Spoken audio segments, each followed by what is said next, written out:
पूर्णपणे अख्खी डॉक्युमेंटरी साहेबांनी पाहिली त्यावेळेस सुद्धा साहेबांना एक आश्चर्य वाटलं की अरे आपला एक सहकारी आपण ज्या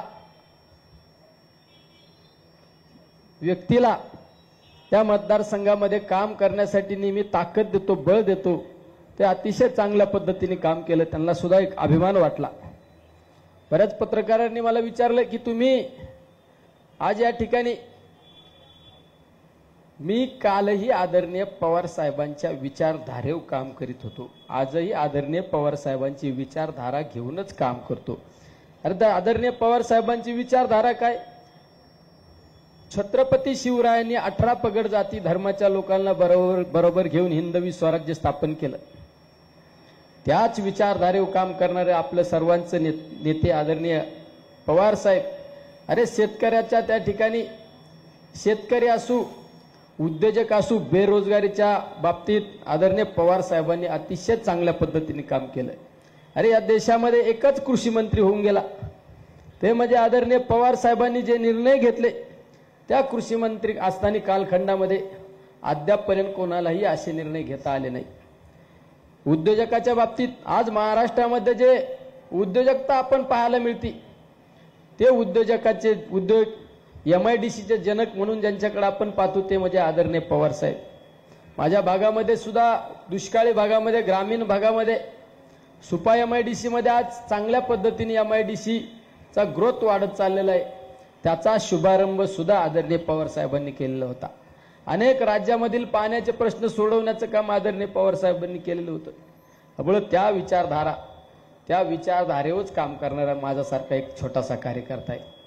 माझी 2019ची विधानसभेची निवडणूक मला आजही आठवती दसऱ्याचा दिवस होता आणि दसऱ्याच्या दिवशी नारळ फोडायची सभा घ्यायची ठरलं। मी साहेबांना सांगितलं मी हट्ट केला की मला नारळ फोडायचा ते म्हणजे फक्त साहेबांच्या हातानेच नारळ फोडायचा। साहेबांचं एवढं शेड्यूल पॅक होतं पण साहेबांनी सांगितलं नाही एका सर्वसामान्य कुटुंबातल्या माणसाला आपण त्या ठिकाणी विधानसभेची जबाबदारी विधानसभेसाठी लढण्यासाठी आपण त्या ठिकाणी त्याला पुढे केलं असेल तर त्यावेळेस आपण त्याचा नारळ फोडायला गेलं पाहिजे। आणि साहेबांची पहिली शुभारंभाची सभा राज्यातली पहिली नारळ फोडण्याची विधानसभेच्या निवडणुकीचा नारळच आपल्या मतदारसंघामध्ये फुटला आणि आपण 62,000 मतांनी त्या ठिकाणी निवडून आलो। साहेब आम्ही सुद्धा काम करीत असताना नेहमी प्रामाणिकता जपण्याचं काम केलं। राजकारणामध्ये काय कमवलं त्यापेक्षा मी साहेब हक्काने अधिकाराने सांगू शकतो राजकारणामध्ये हे लाख मोलाचे माणसं साहेब मी कमवले आहे। आजही पण मी 2019च्या विधानसभेच्या निवडणुकीत माझा फॉर्म भरताना जे माझी प्रॉपर्टी त्या ठिकाणी नोट केलेली होती त्यामध्ये साहेब 1 रुपयाची भर पडलेली नाही साहेब। मी आतापर्यंत मी या ठिकाणी परमेश्वराला स्मरून सांगतो निलेश लंके आजपर्यंत स्वतःसाठी कधी जगला नाही। जे केलं ते सर्वसामान्य लोकांसाठी केलं जे केलं ते सर्वसामान्य लोकांसाठी केलं। साहेब मी मला 2,22,000 विधानसभेच्या आमदाराचं जे मानधन आहे ते सुद्धा आमच्या प्रतिष्ठानला त्या ठिकाणी वर्ग केलं जातं आणि त्या माध्यमातून 250 मुलांना शैक्षणिक मदत केली जाते। म्हणजे नेहमी प्रत्येकाचं माझं आजही घर मला पाऊस आल्यानंतर गळतं पण मला माझ्या घराची चिंता नाही मला माझ्या झोपडीतला माणूस चांगल्या घरात राहायला पाहिजे ही भावना माझी नेहमी असते।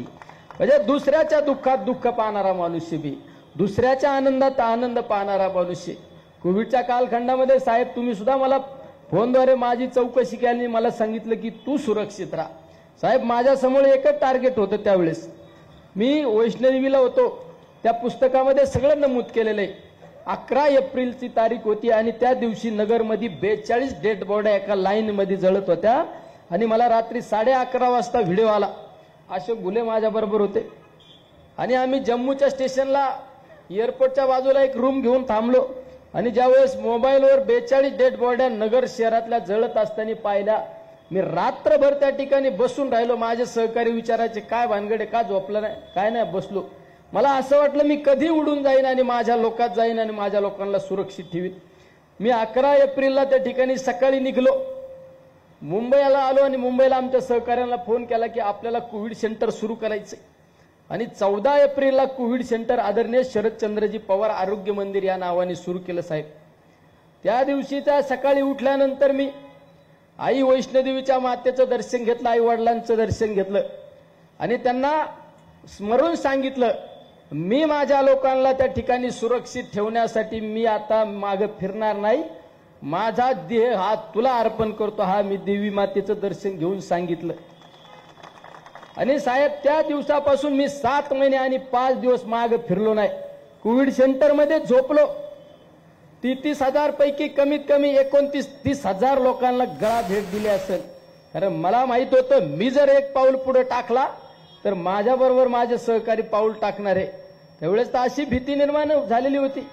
पण माझ्या मनात रोज एक चिंता असायची, माझं उद्या बरं वाईट झालं तरी चालेल, पण माझ्याबरोबर 24 तास काम करणारा माझा जर सहकार्याला एखाद्याला जर काही दगापटका झाला तर मी हे दुःख आयुष्यभर विसरू शकत नाही. हे नेहमी एक दुःख काय मनात सल असायची. पण एक परमेश्वराची अदृश्य शक्ती, तुमच्यासारख्यांचे आशीर्वाद साहेब, त्या ठिकाणी आपण सुरक्षितपणे काम करू शकलो आणि अनेक लोकांना उपचार देऊ शकलो. त्या माध्यमातून आज आपण जे काम केलं त्याची राज्याने नव्हे देशाने दखल घेतली. म्हणजे नेहमी तुमच्या विचाराशी पायीक राहून साहेब आम्ही काम करण्याचा प्रयत्न केला. राजकारणामध्ये काही बदल होत असतात, पण राजकारणामध्ये काही बदल होत असताना निलेश लंकेच्या हृदयाला माहिती आहे निलेश लंकेला किती दुःख झाले, किती गोष्टींना त्या ठिकाणी आव्हान, संकट येत असताना आम्ही संकट पार करण्याची ताकद आहे. पण जीवाभावाच्या माणसाला जर आपल्याकडून जर दुःख होत असेल त्यावेळेस त्या माणसाला जेवढं दुःख होतं त्यापेक्षा 10 पटीने दुःख ह्या निलेश लंकेच्या हृदयात झालं. नेहमी एक चिंता असायची, अरे ह्या वयामध्ये